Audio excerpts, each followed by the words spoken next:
boundary violation of time would be, in a case of a child, the most frequent example of violating a child's boundary, a child's time boundary, would be when you forget to pick up your kid from school, from practice, from whatever. If I remember correctly, it only happened to me once, but the sense of abandonment and fear and uncertainty, it was the first time that it happened. It was completely out of line. I didn't know what to do. I was shit scared. I've never stayed in, I was kindergarten. I've never stayed in kindergarten for that long. I didn't even know what to do with myself. I felt completely abandoned. I felt like my very sense of being is not respected. And of course, if it becomes a habit, then the very deep identity violation is dwindling down into a more subtle, nobody fucking respects my time. You can be 2 hours late. I can wait 2 hours for you. I'm depending on you. You should be taking care of me. Why am I waiting for you? Trevor Noah has just watch his latest special, his Netflix special. He's got a great story about his mom not picking him up, and he enjoys the being able to get back at her. Another form of time boundary violation would be when they just don't physically spend time with you, when your parents are rejecting your need or your request for spending time together. And that is a horribly painful experience for a child. My mom had this recurring pattern of tomorrow, the big, mysterious, eternal tomorrow, the tomorrow that never comes. Can we play? Can we? Tomorrow. I'm too tired today. Tomorrow.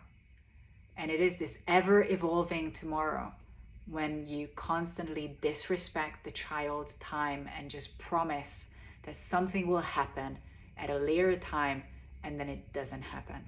So they stop trusting their time management. They stop trusting time, even though it's a very abstract concept.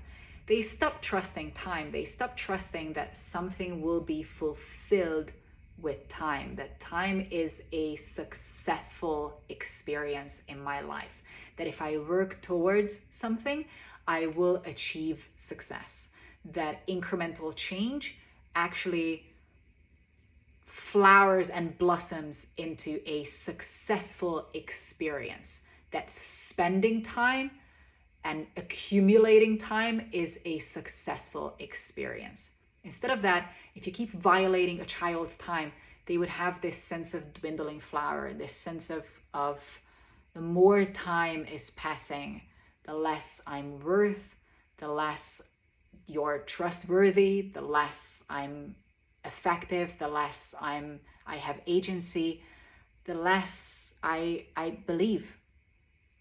And that is a very painful experience that can stop people from achieving anything, for incrementally working for anything. It can instill a massive sense of procrastination, where they don't believe that if I start today and if I do a little bit every day, then those will add up. Those steps will at some point lead me to where I want to go. They don't trust that over time I will get there. There is this ingrained sense of instant gratification that if it doesn't happen right now, it will never happen. If it hasn't happened yesterday, if it hasn't happened up until now, I don't trust the future that anything will change. Massive violation.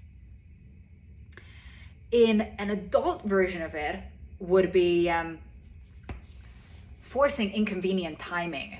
It's like, we have to talk about this now. Like, I don't care that you're doing something else right now. We're doing this now. We're talking about this now. Maybe I'm using a female voice because maybe females are more prone to using this technique on their partners.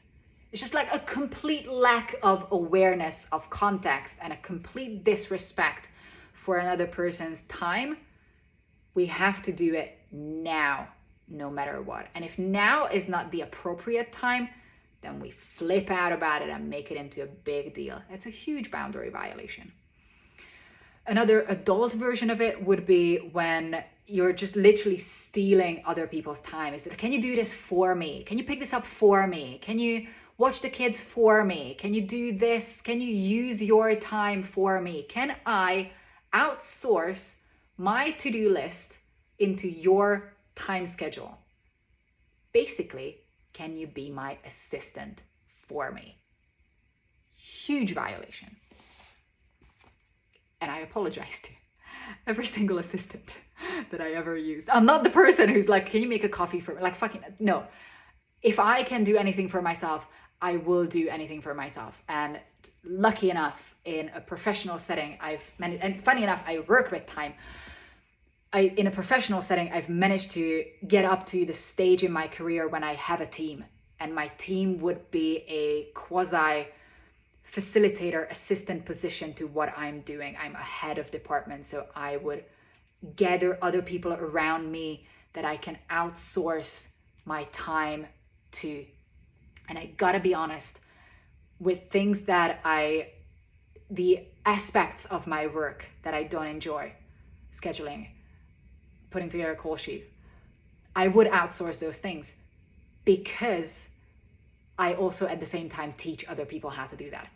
I've done it a million times. If I learn something from it, or if it's important for me to do it, if I can contribute something to it that only I can contribute, if it's a more involved script breakdown, or if it's a stunt scene or a VFX scene or something that a more junior person wouldn't have the insight into, of course I'm going to do it.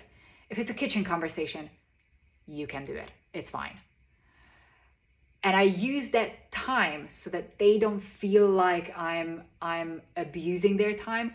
I use that time to teach them something that would be it's a more useful use of their time to use it as a learning experience than it is my time to use it as a mindless copying experience. So I do that on one level of professional relationships. And I also have a big rule around, I'm not going to outsource anything that I can do, that I can conveniently do. So I never ask people to get me a tea, get me a coffee if I can do that for myself. If I cannot step off and it's very convenient and I'm freezing, or if it's just a lovely gesture, I'll take it and I'm very grateful for it. And I'll probably give you very detailed instructions of how to do it. It's just easier to do it myself.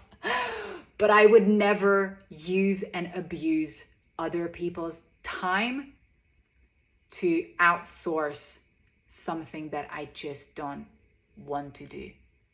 And if anyone has a work relationship, or fuck it, an intimate relationship with someone that they use as an assistant and they disrespect their time, stand up for yourselves, because that is just not okay.